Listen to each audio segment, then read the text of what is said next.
Welcome to technical study by Virendra Gupta. इस video में हम लेथ मशीन के कंस्ट्रक्शन के बारे में पढ़ेंगे। पूरे उसके स्ट्रक्चर को देखेंगे कि कौन कौन से पार्ट होते हैं। आपके सामने लेथ मशीन की फिगर है, जिसको हम 3 भाग में डिवाइड करके पढ़ेंगे। सबसे पहला भाग जो हमारा है, लेफ्ट हैंड पार्ट है, जो हेड स्टॉक है। इसके बगल जो पार्ट है उसको मिडिल पार्ट होता है, जिसको कैरेज कहेंगे। और इसके राइट साइड में जो पार्ट है वो हमारा टेल स्टॉक है।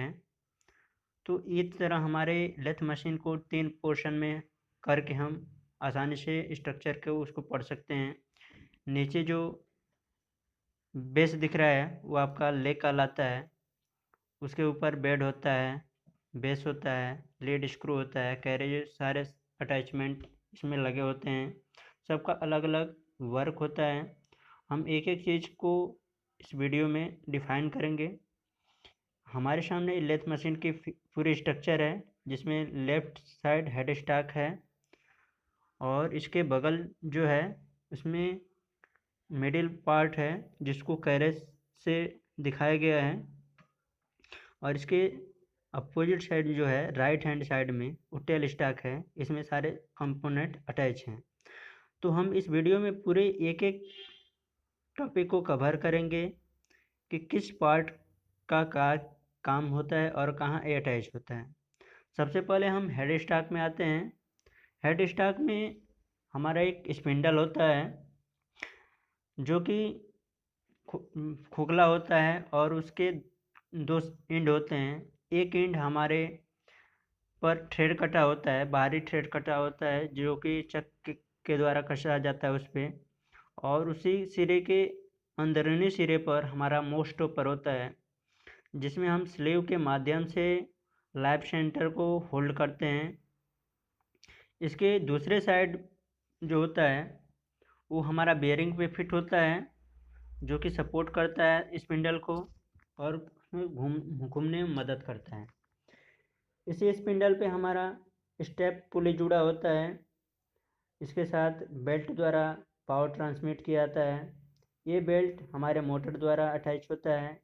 जब मोटर को चलाया जाता है तो बेल्ट द्वारा पावर ट्रांसमिशन स्पिंडल पर लगे पुली पर होता है और वो पावर हमको ट्रांसफ़र होता है चक पे, और उस चक हमारा वर्क को रोटेट कराने का काम करता है।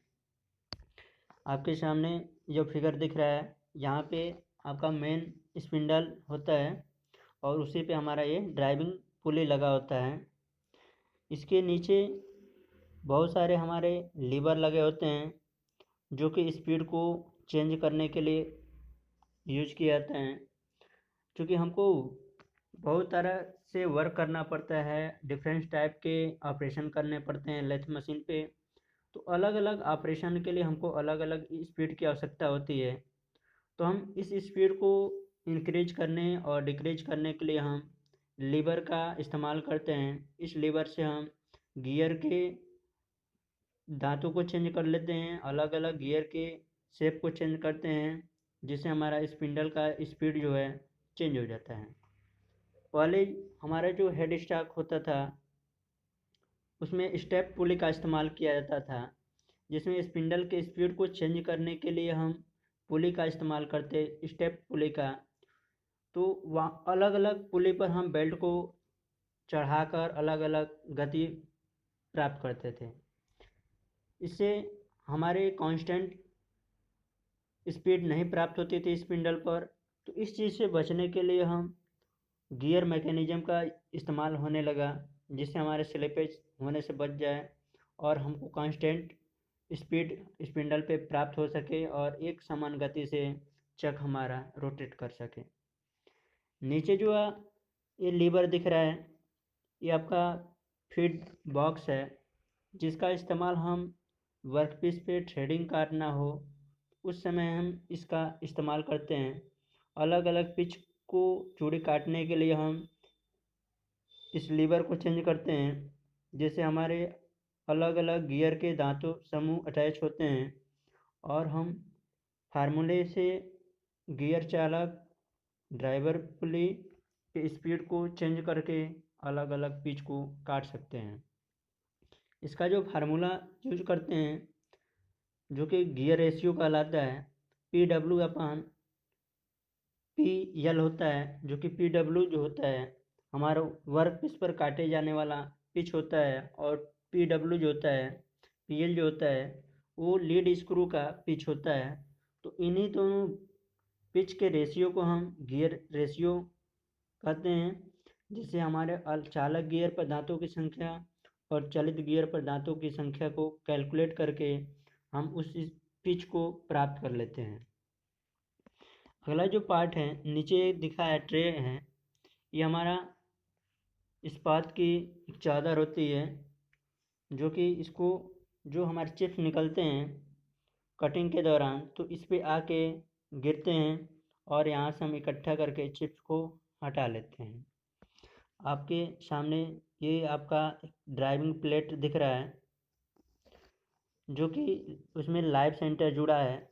इसका इस्तेमाल हम जो अनियमित जाब है उसको होल्ड करने के लिए करते हैं, और उस वर्कपीस को दो सेंटरों को मध्य होल्ड करना हो तब हम ड्राइविंग प्लेट और लाइव सेंटर का इस्तेमाल करते हैं। ये हमारे हेड स्टॉक हो गया। इसमें हमारा क्या क्या होता है, हमारा स्पिंडल होता है, पुली होता है, गियर होता है, गियर मैकेनिज्म होता है, फीड गियर बॉक्स होता है, बैक गियर होता है, और हमारा ऐसे अटैचमेंट जो यूज करते हैं वो हमारा चक होता है, हेड प्लेट होता है, एंगल प्लेट होता है, ड्राइविंग प्लेट होता है, लेग डॉग यूज करते हैं। तो ये हमारे सारे हेड स्टॉक के पार्ट हैं। नेक्स्ट जो पार्ट है हमारा मिडिल पार्ट है, जिसको कैरेज बोलते हैं।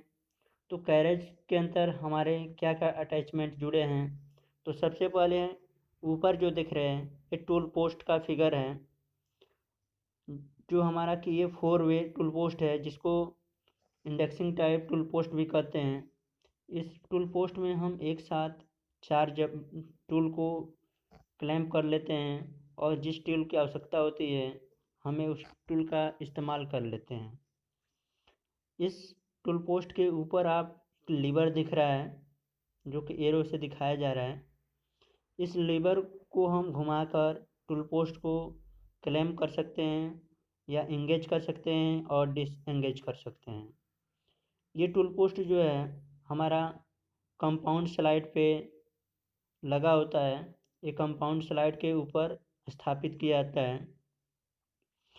कंपाउंड स्लाइड के नीचे हमारा कंपाउंड रेस्ट लगा होता है, जिस पर हमारे डिग्री में निशान बने होते हैं, और इस कंपाउंड रेस्ट का इस्तेमाल हम जाव पर एंगल पे टेपर काटना हो तो हम उस कंपाउंड रेस्ट का इस्तेमाल करते हैं।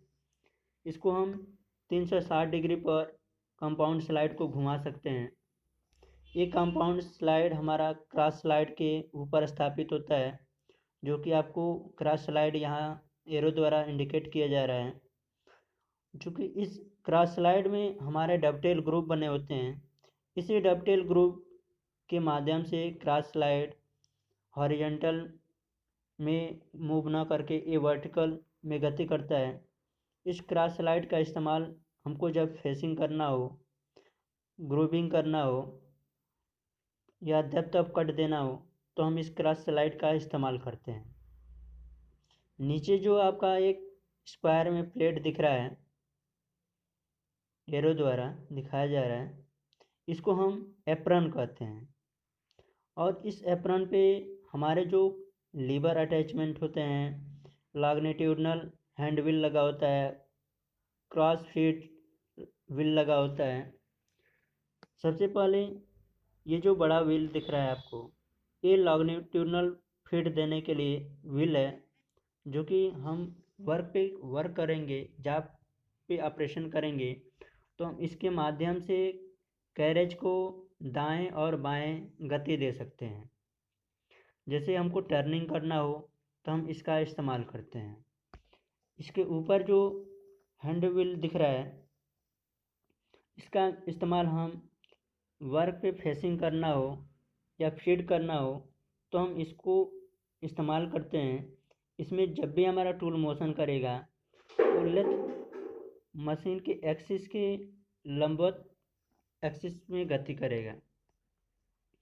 इसके साथ लीवर अटैचमेंट होते हैं जो कि कैरेज को लॉक करने के लिए इस्तेमाल किया जाता है।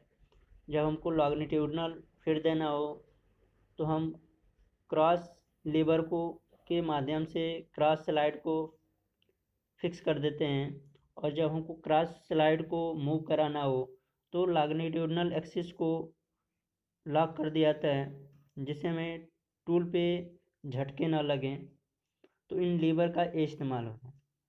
इसी पे हमारा हाफ नट इंगेज करने का एक लीवर लगा होता है जो कि हम थ्रेडिंग के दौरान उसका इस्तेमाल करते हैं। उस लीवर के माध्यम से हम हाफ नट को इंगेज करते हैं और डिसएंगेज करते हैं। हाफ नट का इस्तेमाल चूड़ी को काटने के लिए किया जाता है। ये हाफ नट इस लीड स्क्रू जो होता है उसी में अटैच हो जाता है और हम इसका इस्तेमाल कर सकते हैं। ऊपर जो आपको दिख रहा है एक रैक दिया है और इसी के साथ हमारा पिनियन जुड़ा होता है जिसके माध्यम से हमारा कैरेज दाएं और बाएं गति करता है। आपको यहाँ रैक को दिखाया गया है। तो ये हमारे मिडिल पोर्शन होता है जो कि पूरे को कैरेज बोला जाता है। नेक्स्ट जो पार्ट है हमारा टेल स्टॉक है। टेल स्टॉक में कौन कौन से पार्ट अटैच होते हैं?